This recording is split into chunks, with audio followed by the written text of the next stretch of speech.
बिस्मिल्लाहिर्रहमानिर्रहीम। सामईन मोहतरम, जैसा कि आप लोग जानते हैं कि आजकल ड्रामा सीरियल उर्तुगल गाजी कामयाबी के झंडे गाड़ चुका है। उर्तुगल गाजी बुनियादी तौर पर इस्लाम की अजीम सल्तनत उस्मानिया के बानी उस्मान के वालिद थे। ये ड्रामा उनकी शख्सियत पर बनाया गया है। आज हम आपको बताएंगे कि सल्तनत उस्मानिया क्यों तबाह हुई, इसके असबाब क्या थे। मगर इससे पहले हम आप दोस्तों से गुजारिश करेंगे कि आप वसी टीवी को सब्सक्राइब कर लें और साथ ही लगे घंटी के बटन को भी दबा दीजिए ताकि हमारी नई आने वाली वीडियोस आपको बर वक्त मिल सके। तो शुरू करते हैं हम आज की अपनी वीडियो। सामईन मोहतरम, अरब शरीफ में 1922 तक तुर्की की हुकूमत थी जिसे खिलाफत उस्मानिया के नाम से जाना जाता है। 1922 से पहले सऊदी अरब का नाम सऊदी अरब नहीं था बल्कि हिजाज मुक़द्दस था। खिलाफत उस्मानिया दुनिया के 3 बरे-आज़मों पर 623 साल तक कायम रही, यानी 1299 से लेके 1922 ईस्वी तक। जब भी दुनिया में मुसलमानों पर जुल्म व सितम होता था तो तुर्की हुकूमत इसका मुंह तोड़ जवाब देती। अमेरिका, बरतानिया, यूरोपियन, नसरानी और यहूदियों को अगर सबसे ज़्यादा खौफ था तो वह खिलाफत उस्मानिया हुकूमत का था। अमेरिका, यूरोप और इस जैसों को मालूम था कि जब तक खिलाफत उस्मानिया है हम मुसलमानों का कुछ भी नहीं बिगाड़ सकते। अमेरिका और यूरोप ने खिलाफत उस्मानिया को ख़त्म करने की साजिश शुरू की। 19वीं सदी में सल्तनत उस्मानिया और रूस के दरमियान बहुत सी जंगें भी हुईं। चूँकि मक्का और मदीना मुसलमानों के नज़दीक काबिल एहतराम हैं, इसीलिए उसने सबसे पहला फितना वहीं से शुरू करवाया। अमेरिका यूरोप ने सबसे पहले एक शख्स को खड़ा किया जो कि क्रिश्चियन था। ऐसी अरबी ज़बान बोलता था कि किसी को उस पर शक तक नहीं आया। उसने अरब के लोगों को खिलाफत उस्मानिया के खिलाफ ये कहकर गुमराह करने की कोशिश की कि तुम अरबी हो और ये तुर्की यानी अजमी हैं, हम अजमी की हुकूमत को कैसे बर्दाश्त कर रहे हैं। पर लोगों ने उसकी एक न मानी। ये शख्स लॉरेंस ऑफ अरेबिया के नाम से मशहूर हुआ। आप लॉरेंस ऑफ अरेबियन लिखकर गूगल पर सर्च कर सकते हैं। फिर अमेरिका ने एक शख्स को खड़ा किया जिसका नाम अब्दुल वहाब नजदी था। अब्दुल वहाब नजदी की मुलाकात अरब के एक सौदागर से हुई जिसका नाम इब्न साउद था। उसने इब्न साउद को अरब का हुक्मरान बनाने का लालच दिया। फिर इब्न साउद ने मक्का, मदीना और ताइफ में तुर्की के खिलाफ जंग शुरू करा दी। मक्का, मदीना शरीफ और ताइफ के लाखों मुसलमान इब्न साउद की डाकू फौज के हाथों शहीद हुए।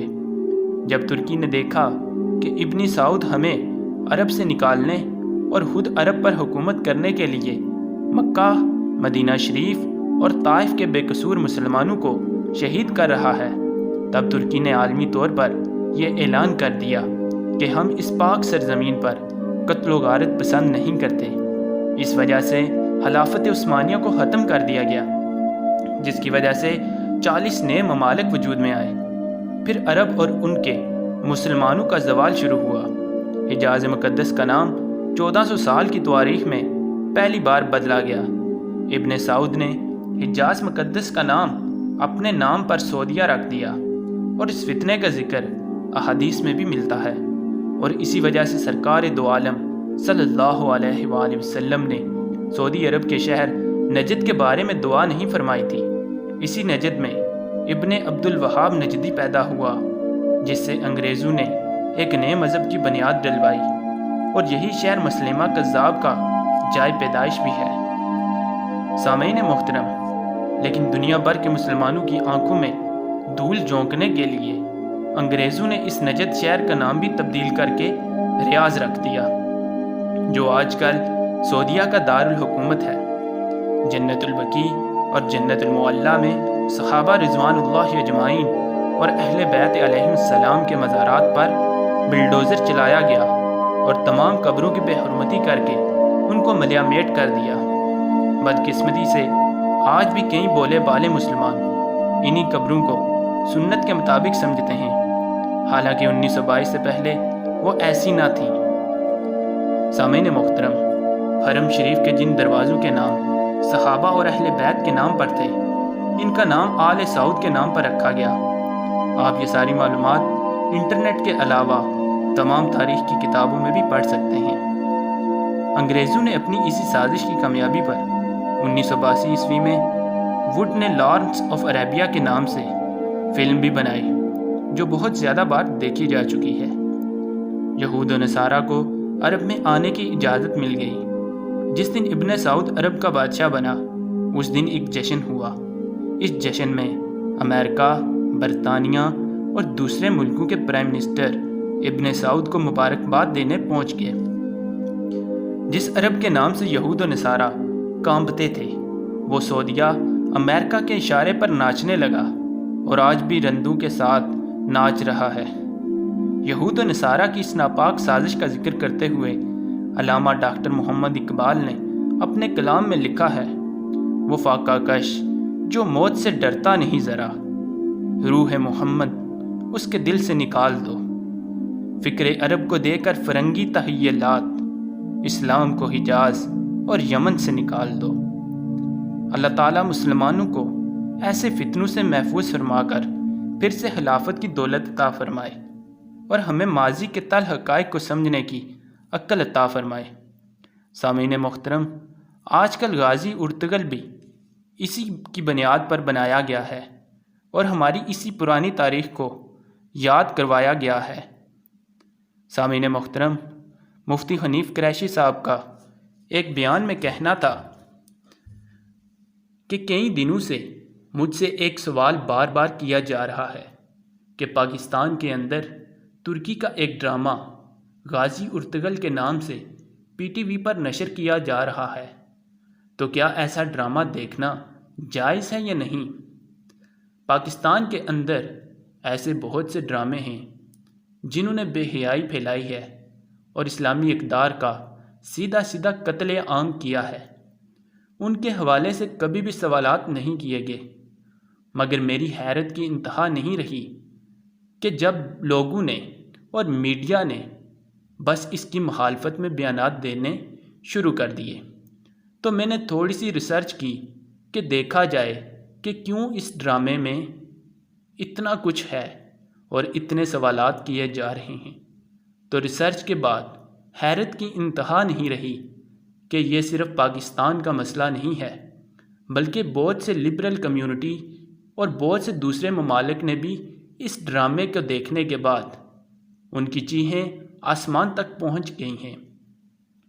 سامعین محترم، اسرائیل، امریکہ، انڈیا اور اس جیسے ممالک کی چیخیں تو دکھائی دیتی ہیں، مگر پاکستانیوں کو کیا ہو گیا ہے؟ اسلام کے ماننے والوں کو کیا ہو گیا ہے؟ وہ اس پر کیوں رو رہے ہیں؟ حالیہ دنوں میں ہی فواد چودھری صاحب نے ایک بیان دیتے ہوئے کہا ہے کہ مجھے حیرت ہے کہ پی ٹی وی پر غیر ملکی ڈراموں کو کیوں نشر کیا جا رہا ہے، جبکہ انڈین موویز اور سانگز پر کبھی بھی ایسا بیان کسی سیاسی نمائندے کی طرف سے جاری نہیں کیا گیا۔ سامعین محترم، اس ڈرامے سے اسلامی اقدار کو اجاگر کرنا اور اس کے ساتھ ساتھ غازی ارطغرل کو ہمارے سامنے لانا تھا کہ غازی ارطغرل کون تھے، ان کا کردار کیسا تھا، کیونکہ یہ ڈرامہ ان کی شخصیت پر بنایا گیا ہے اور یہ دکھایا گیا ہے کہ اصلی مسلمان کون ہے اور وہ کیسا ہوتا ہے، کیونکہ ان مسلمانوں کی زبانوں پر ہر وقت بسم اللہ، درود شریف اور اللہ کا کلام ہوتا ہے، اور جن خواتین کو اس ڈرامہ میں دکھایا گیا ہے ان کو بھی باپردہ طور پر دکھایا گیا ہے۔ وہ عورتیں باحیا دکھائی گئی ہیں۔ اس لیے ایسا ڈرامہ جس میں رسول اللہ کی عظمت اور اسلامی اقدار پر عمل پیرا ہوتے دکھائی دیا جا رہا ہو، ایسے ڈرامے کو دیکھنے میں کوئی قباحت نہیں۔ آخر میں اللہ تعالیٰ سے دعا ہے کہ اللہ تعالیٰ ہمیں اپنی تاریخ کو سمجھنے اور اسلامی اقدار کو اپنانے کی توفیق عطا فرمائے۔